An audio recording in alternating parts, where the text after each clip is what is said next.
حضرت شیخ سعدی رحمۃ اللہ علیہ فرماتے ہیں، ایک شخص نے ایک بچے کو کلہاڑی دی اور اسے تاکید کی کہ اس سے لکڑیاں کاٹے۔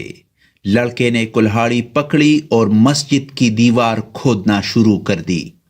اس شخص نے جب لڑکے کو مسجد کی دیوار کھودتے دیکھا تو اسے ڈانٹا اور کہا کہ نالائق، میں نے کلہاڑی تجھے لکڑیاں کاٹنے کے لیے دی تھی، تو اس سے مسجد کی دیوار کھودنا شروع ہو گیا۔ حضرت شیخ سعدی رحمۃ اللہ علیہ فرماتے ہیں کہ جو لوگ زبان جیسی پاک چیز سے اللہ تبارک و تعالیٰ کی حمد و ثنا کی بجائے الٹی سیدھی باتیں کرتے ہیں، ان کی اس نادان لڑکے جیسی مثال ہے۔